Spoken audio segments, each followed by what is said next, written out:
And for the final time as president, I have the honor of bestowing the Medal of Freedom on our nation's highest civilian honor on a group of extraordinary, truly extraordinary people who gave their sacred effort to shape the culture and the cause of America.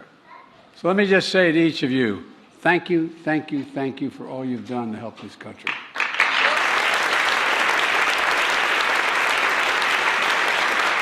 You all literally embody the nation's creed, e pluribus unum, out of many one. Collecting of people of different backgrounds, beliefs, and talents from different generations and different genders, using the remarkable gifts and unwavering passion to strengthen our resolve as one nation, under God, indivisible, with liberty and justice for all.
Russia declared a regional state of emergency in Crimea on Saturday as workers cleared tons of contaminated sand on either side of the Kerch Strait following an oil spill in the Black Sea last month. Russia seized Crimea from Ukraine in 2014 and its annexation has not been recognized by most other countries. Russia's Emergencies Ministry published video footage of dozens of workers in protective suits loading bags of dirt onto diggers and others removing sand with shovels. The Russia-installed governor of Sevastopol said new traces of minor pollution required urgent elimination and declared a state of emergency in the city, giving authorities more power to take swift decisions such as ordering citizens to evacuate their homes. Rescue workers have now cleared nearly 95,000 tons of contaminated sand and soil, the Emergencies Ministry said. The oil leaked from two aging tankers that were hit by a storm on December 15th. One sank and the other ran aground. Russia's transport ministry said this week experts had established that about 2,600 tons of oil products had spilled into the sea, a smaller spill than initially feared.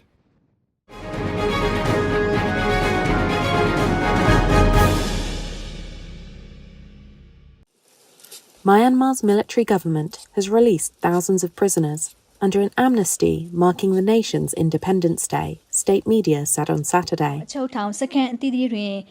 Among the 5,864 people freed are 180 foreign citizens, according to the broadcaster. Myanmar has been in turmoil since early 2021, when the military overthrew an elected civilian government. Military forces went on to violently suppress pro-democracy protests, sparking a nationwide armed rebellion.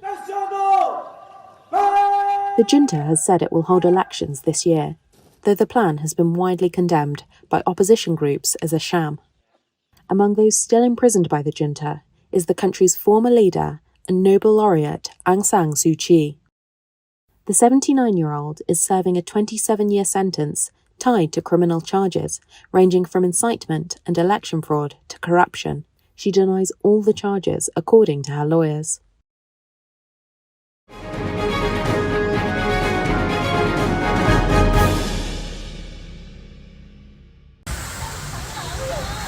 A fire broke out at a commercial building in South Korea's Seongnam City on Friday.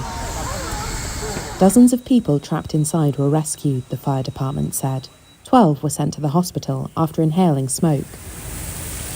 Social media footage shows a thick smoke engulfing the 8-story building, which also housed a swimming pool where children take lessons.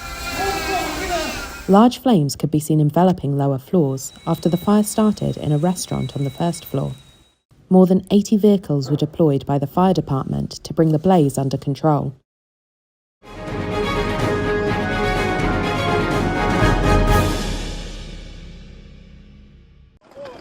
A group of Ukrainian soldiers arrived in Greece in late November with marks of war.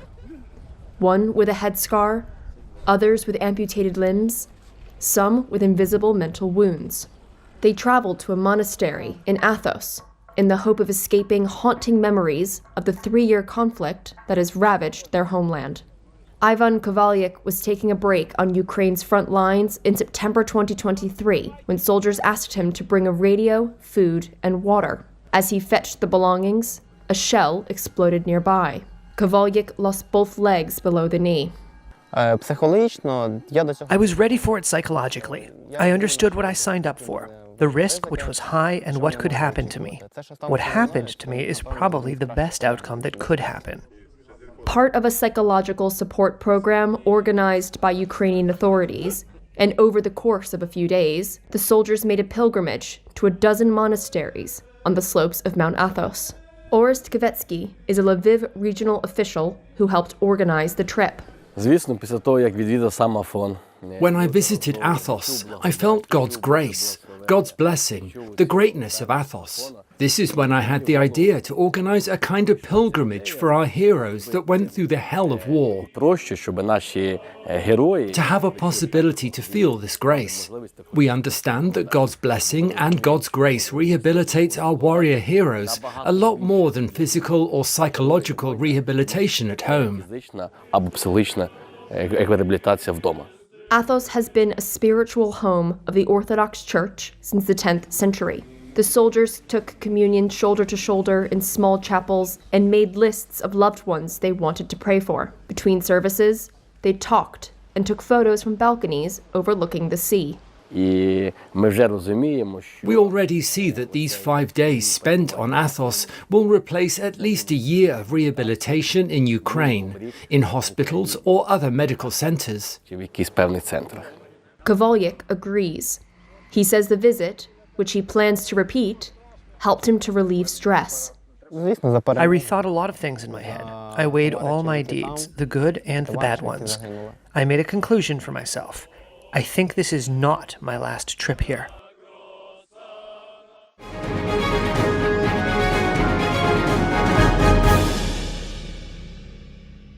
Hey Siri, what's my update? Apple is to pay $95 million to settle a lawsuit claiming its Siri voice assistant snooped on users.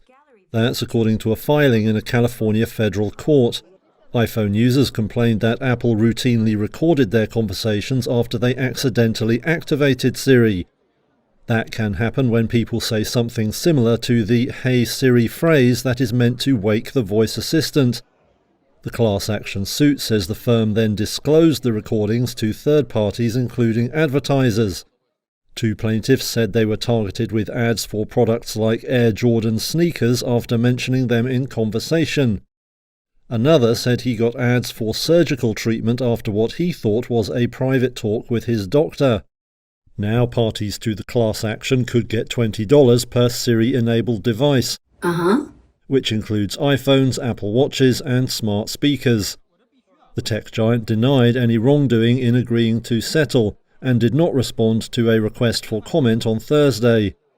A $95 million payout would equate to about 9 hours of profit for Apple, which saw net income of close to $94 billion over the last fiscal year. A similar lawsuit against Google's voice assistant is also pending in California.